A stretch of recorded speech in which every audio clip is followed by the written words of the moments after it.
네, 여러분 만나 반갑습니다. 우리 일단은 내가 생각하는 성과 사랑의 의미는 무엇인가에 대한 수업 내용을 시작하도록 하겠습니다. 우리 여러분들은 저번 시간에 친구란 무엇인지에 대해서 배우게 되었습니다.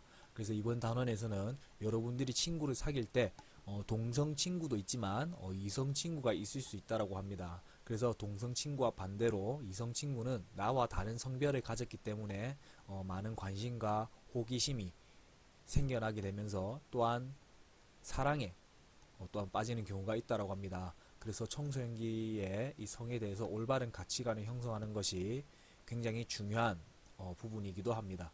그래서 우리들은 성을 통해 쾌락을 추구하기도 하지만 성은 쾌락적 가치뿐만 아니라 종족을 보존하는 생식적 가치, 사랑을 통해 실현되는 인격적 가치도 지니게 됩니다.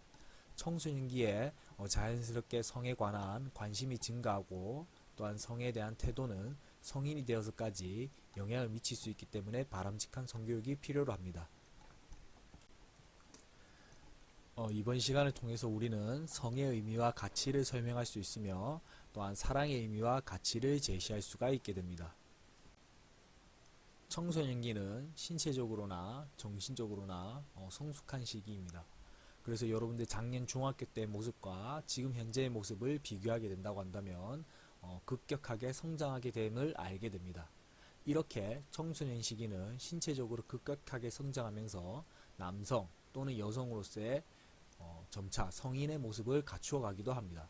또한 정신적으로 성숙하게 되는데 이성을 향한 관심이 증가하게 되고 성과 사랑에 대해 호기심이 그리고 또한 이성에 대한 관심이 높아지게 됩니다. 이러한 신체의 급격한 변화로 성과 사랑에 대해 고민하고 적절한 방안에 대해 찾기 어려워하는 시기가 바로 청소년 시기입니다. 이때에 우리는 성과 사랑에 대해 바르게 이해해야만이 연애와 결혼 생활을 할 수가 있다고 합니다.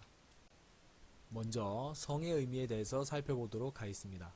성의 의미는 자연적 의미를 가지고 있다고 합니다. 그래서 우리 첫 번째 자연적 성이라고 하는 것은 생물학적 성의 구별로 태어날 때 구별되는 남성 또는 여성의 성의 개념을 이야기를 합니다. 두 번째, 사회적 문화적 성입니다. 이것은 그 사회의 사회화랑 연결이 되어 있다고 합니다.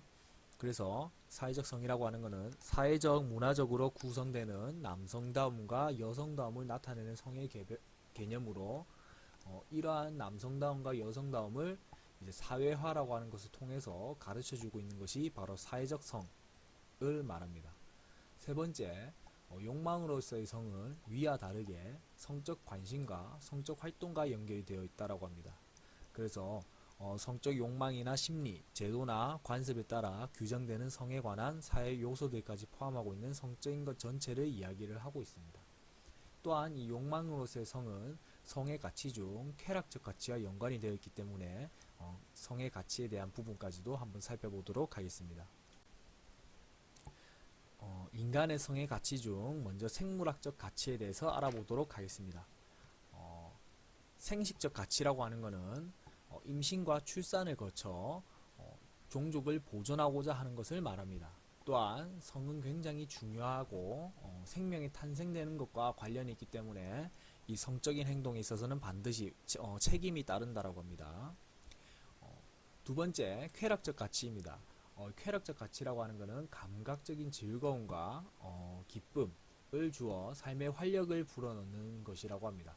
예로 좋아하는 여성에게 고백을 했을 때 또한 성공을 했습니다. 그럴 때 느끼는 쾌락도 마찬가지로 쾌락적 가치에 해당되는 부분입니다. 하지만 이러한 지나친 성적인 쾌락을 추구하게 된다고 한다면 불쾌감을 일으키기 때문에 이러한 성적 욕망은 스스로 절제하는 것이 중요하다고 합니다. 마지막 세 번째는 인격적인 가치입니다. 인간의 성은 독립적인 한 사람의 자신의 울타리를 넘어 다른 사람과 하나가 되는 자아의 확대 및 사랑의 경험과 관련이 되어 있습니다. 이러한 자아의 확대 및 사랑을 통해 한 사람의 인격이 표현이 된다고 하는데요. 이러한 인격적 가치는 인간에게 주어진 것으로 배려와 공감을 바탕으로 하는 인간관계를 맺음으로 인격적인 성숙을 이루게 됩니다. 또한 사랑을 통해서 이러한 인격적 가치가 형성이 되고 실현이 된다고 합니다. 또한 성에 대해서 상반된 견해를 가지고 있다라고 하는데요. 먼저 성을 신성하게 보는 견해와 그리고 개인적 여경으로 보는 견해가 있는데요. 먼저 신성하게 보는 견해는 성은 생명의 출발점이기 때문에 굉장히 신성하게 보고 있다라고 합니다. 또한 이 성적 욕구를 절제해야만이 미덕의 상태로 나아갈 수 있다라고 하는데요. 그래서 과거의 고대 그리스 같은 경우에는 이 성적 욕구에 대한 스토아 학파와 에피쿠로스 학파가 있다라고 합니다. 이 에피쿠로스 학파는 쾌락을 중시했었고요. 그리고 스토아 학파는 이러한 쾌락을 절제하는 것을 중요시 여겼다라고 합니다. 그래서 성적인 부분도 절제를 해야만이 스스로 절제를 해야만이 진정한 도덕적이고 미덕인 그런 사람으로 보았던 시기가 바로 옛날에 있어서는 이 신성하게 보는 견해였었다라고 합니다.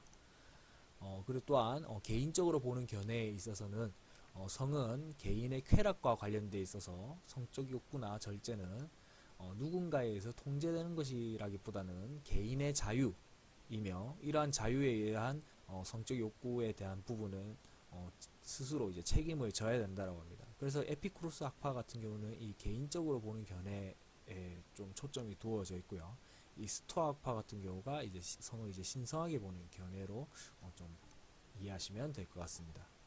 또한 이 성에 대해서 배울 때 우리는 어떠한 기본적인 자세를 가지고 이 성에 대해서 접근을 해야 될까요? 우리 얼마 전에 이 N번방 사건이 이제 발생을 하였습니다. 그래서 이 방을 운영하던 사람은 여성의 몸을 찍어서 협박을 하게 되고 그 사진을 이제 판매하면서 이제 범죄를 이제 저지르게 되었죠. 또한 이뿐만이 아니라 오늘날에서는 이제 성상품화라든지 또는 이제 성매매 등과 같은 각종 성문제가 발생하고 있습니다. 또한 이 청소년들도 이 돈이라고 하는 것을 벌기 위해서 흔히 이제 인터넷에 이제 자신이 신었던 뭐 양말이라든지 속옷, 심지어 이제 자신의 타액 등을 이제 다른 사람에게 판매를 하는 그런 걸 통해서 자신의 성을 이제 물질적으로 이용하면서 잘못된 방법으로 이 돈을 벌고자 하는 그런 심각한 성문제가 발생하고 있다고 합니다. 이러한 성문제와 원인이 무엇이냐고 하니까 성이 무언가를 얻기 위한 수단으로서 생각하기 때문에 이러한 문제들이 발생하고 있다고 합니다. 이러한 문제가 발생하지 않고 좀 더 올바른 방향으로 나아가기 위해서는 성을 바라보는 기본 자세는 이제 성이 다른 것을 얻기 위한 수단이 될 수 없고 그 자체로 소중히 여겨야 된다고 합니다. 여러분들의 성과 몸은 굉장히 중요하고 또한 소중하기 때문에 어떤 것을 얻기 위한 수단으로서 전락을 해버린다고 한다면 위와 같은 문제점이 발생할 수가 있다고 하는 것이죠. 상대방을 존중하는 마음이 없어서 발생하는 성 문제도 발생하게 되는데요. 데이트 폭력이라든지 또는 성희롱 또는 성폭력 등이 이제 이러한 자세가 없기 때문에 발생한다고 합니다. 이러한 문제가 발생하지 않기 위해서는 우리가 지켜야 할 기본 자세 바로 성은 상대방을 진심으로 존중하는 마음이 담긴 것이어야 된다라고 합니다. 그래서 나도 소중하듯이 타인도 소중하며 특히 우리 이성 간에는 나와 다른 성을 갖고 있기 때문에 그 사람을 더욱더 신경 쓰고 배려하고 존중하는 마음을 담아야 된다라고 하는 것이 그만큼 중요하다라고 하는 것입니다. 다음은 사랑입니다.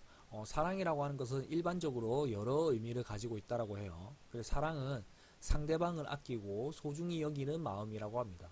그래서 우리는 사랑하는 사람이 있다라고 한다면 그 사람에게 모든 것을 다 해주고 싶고 또한 만나지 않더라도 매일 생각나게 하기도 하며 또 함께 있는 것만으로도 행복을 느끼는 경우가 있다라고 해요.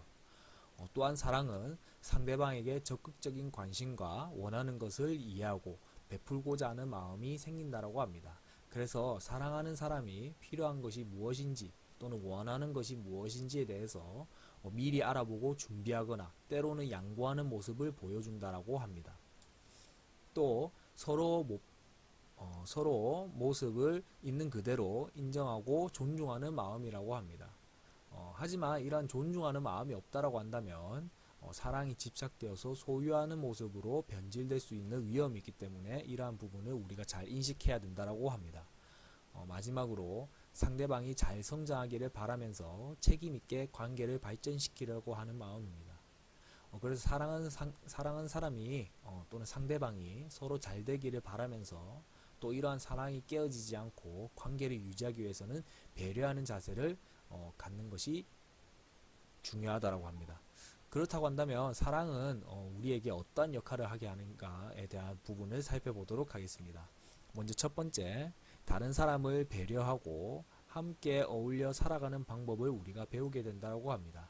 그래서 인간은 우리 여러분들 1학년 때도 배웠다시피 인간이라고 하는 존재는 사회적 존재라고 합니다. 그래서 타인과 살아갈 수밖에 없는 그러한 존재이기 때문에 타인과의 관계를 맺게 되면서 이제 배려심을 또는 존중감을 알게 된다고 합니다. 그래서 우리 앞 단원에서 배웠던 가족 간의 배려, 그리고 친구 간의 배려, 그리고 이번 단원인 이성 간의 사랑을 통해서 배려심을 배우게 된다고 합니다. 또한 인간다움을 배우고 정서적으로 안정되며 삶을 풍요롭게 가꿀 수가 있다고 합니다. 사랑은 또한 어떠한 대상 또는 어떠한 상황에 따라서 사랑의 모습이 달라진다고 하는데요. 그래서 남녀 간의 사랑, 그리고 부모 간의 사랑, 그리고 형제 간의 사랑, 그리고 친구 간의 사랑, 또한 신에 대한 사랑 등등 어떠한 대상이라든지 상황에 따라서 달라진다고 합니다. 특히 이제 남녀 간의 사랑은 여러분들이 알고 있는 이성 간의 사랑이 될 수 있겠죠. 여러분들이 생각하는 그 사랑이 될 수 있겠지만 부모와 자녀 간의 사랑은 남녀 간의 사랑과는 또 다릅니다. 그래서 우리 앞 시간에 배웠다시피 부모가 이제 자녀에게 하는 사랑이 뭐냐고 하니까 자애였었죠. 그리고 자녀가 부모에게 하는 사랑이 뭐냐고 하니까 바로 효였었습니다. 그리고 자녀, 형제 자매 간의 사랑에 있어서는 우애, 친구 간의 사랑은 우정 등등으로 이렇게 구분이 되었다고 하죠. 또한 고대 시대에서는 이러한 사랑을 어떻게 정의했는지에 대해서 좀 알아보고자 합니다. 그래서 먼저 불교에서는 인간과 모든 생명을 사랑하라라는 의미에서의 자비, 그리고 기독교에서는 조건 없이 베푸는 희생적인 사랑인 아가페, 그리고 유교에서는 이제 인이라고 해서 가까운 사람에게 이제 사랑을 시작으로 전 인류를 사랑하라라고 하는 어떻게 보면은 아가페와는 조금 대조적인 부분입니다. 아가페는 조건 없이 베푸는 사랑이라고 한다면 이 인이라고 하는 것은 가까운 사랑, 차별적 사랑이라고 보시면 돼요. 위에는 아가페는 무차별적 사랑입니다. 여기서 차별이라고 하는 것은 바로 이제 나와 가까운 사람을부터 시작해라 라고 하는 그런 의미입니다. 그래서 누군가는 사랑하고 누군가를 사랑하지 마라 이런 의미는 아니다 라고 하는 것을 여러분들이 좀 알아두시면 되겠습니다. 그리고 또한 남녀 간의 육체적이고 정열적인 사랑을 이제 에로스라고 부르고 있고요. 그리고 친구 간의 위에서 말했던 우정을 담긴 사랑은 필리아라고 부르고 있습니다. 그래서 이러한 여러가지 사랑의 정의가 사람마다 이렇게 다르게 불러지고 있고 그 의미가 내재되어 있다고 합니다. 여러분들이 생각하는 사랑은 어떤 사랑인지에 대해서 한번 곰곰이 한번 생각해 보시기 바랍니다. 이번 시간에는 내가 생각하는 성과 사랑의 의미가 무엇인지에 대해서 우리가 알게 되었습니다. 그래서 우리 다음 시간에는 청소년 시기에 이제 여러분들이 성이라고 하는 것을 어떻게 배워야 되며 이성 간의 사귐을 통해서 또는 이성과의 사귐을 하기 전에 어떤 성윤리를 배워야만이 올바른 관계를 유지하고 나아갈 수 있을지에 대한 내용을 다음 시간에 살펴보고자 합니다. 여러분들 이번 시간 강의 듣느라 고생했습니다. 우리 다음 시간에 뵙도록 하겠습니다.